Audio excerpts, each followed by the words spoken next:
Most people would agree that it's easier to solve an equation that does not have any fractions in it. And luckily, there is a way to solve an equation that contains fractions without having to deal with the fractions. Okay, so here's an example. First step is to determine any excluded values. Are there any values of x we cannot put into this equation because we would get division by 0 or a negative under a square root? And yeah, I can't make these x's zeros because I would have 0 denominators. So x can't be 0. Okay. So the denominators are 2x, 3x, and 3. So that means that x can't be 0. It's a restricted value. Okay, so the next step is to find the least common multiple of all the denominators, 2x, 3x, and 3. Multiply everything on both sides of the equation by that common denominator. So I think my common denominator is going to be 6x. If I ignored the x's, I just had 2, 3, and 3, my common denominator would be 6. But then I also have a factor of x in there. So I'm going to multiply everything by 6x to clear the fractions. Okay, so I have 7 over 2x minus 5 over 3x equals 22 over 3.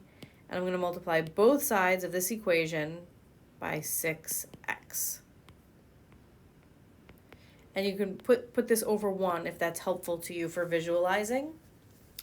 And then I'm going to distribute my 6x to both fractions on the left. So I have 6x over 1 times 7 over 2x minus 6x over 1 times 5 over 3x equals 22 thirds times 6x over 1. My next step is to reduce everything I can here. So I have a 6x on top and a 2x on the bottom. Well, 6 over 2 would reduce to 3, and the x's will cancel. So x's cancel, and 6 over 2 becomes a 3. So I have 3 times 7 for that first term. And then I have a minus, and now I'm going to work on this term. So my x's will cancel, and 6 over 3 reduces to 2. So x's cancel, and 6 over 3 is 2 times 5.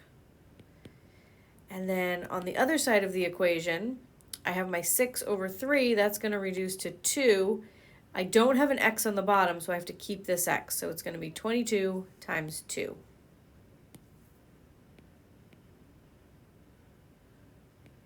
Times x.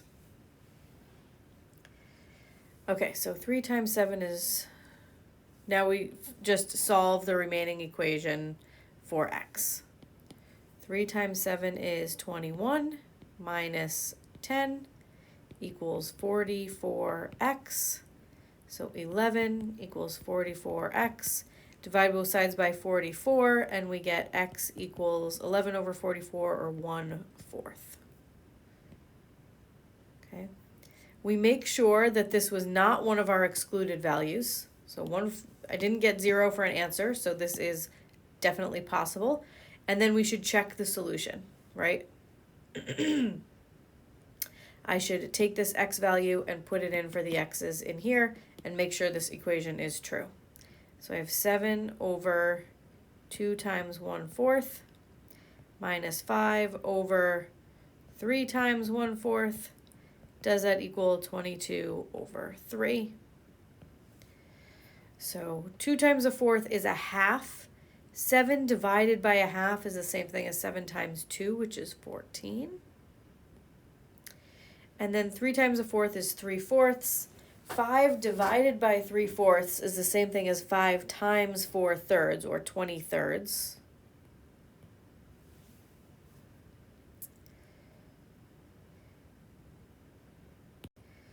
And then a quick check on my calculator says that this does add to 22 thirds.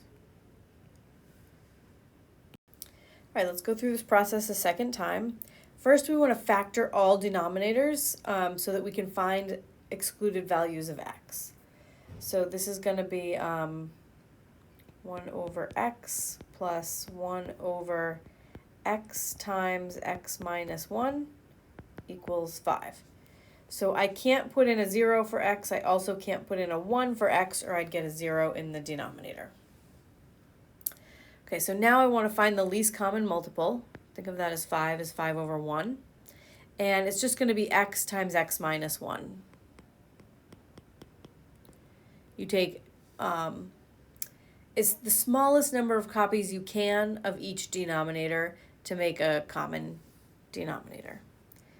So I have 1 over x plus 1 over x times x minus 1 equals 5 over 1. And I'm going to multiply both sides of this equation by the common denominator, x times x minus 1. And you can put those over 1 if it helps you visualize the multiplication. So now when I multiply this times this, the x's will cancel, and all I'm left with is an x minus 1. No more denominator. And then when I multiply this purple fraction, the common denominator, by this second term on the left-hand side, the whole denominator cancels. The x cancels with this x minus 1 cancels with this x minus 1, and all I'm left with is a 1. And then on the right, nothing cancels. Okay, nothing cancels, so I keep everything. 5 times x minus 1.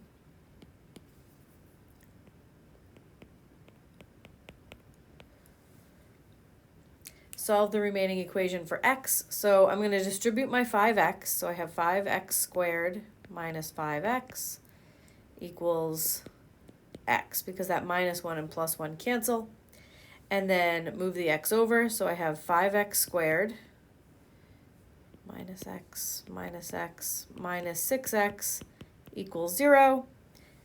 Factor out an x, and I have 5x minus 6. And then my final answer would be x equals 0, or x equals 6/5. But x equals 0 was one of my excluded values, so that is not going to be a solution. Just cross that right out. And my only potential solution is 6/5. Let's check. So I'm going to plug 6/5 into the original equation. 1 over 6/5 plus 1 over 6/5 squared minus 6/5. Does that equal 5? And I'm going to make liberal use of my calculator to check this. 1 divided by 6/5 is 5/6. All right, and then I'm going to have my calculator do 6/5 squared, which is 36 over 25, minus 6/5. And I get 0.24, but remember it's 1 over that. It's 1 over 0.24. Does that equal 5? So 1 divided by 0.24 plus 5 over 6. Yes, that comes out to 5.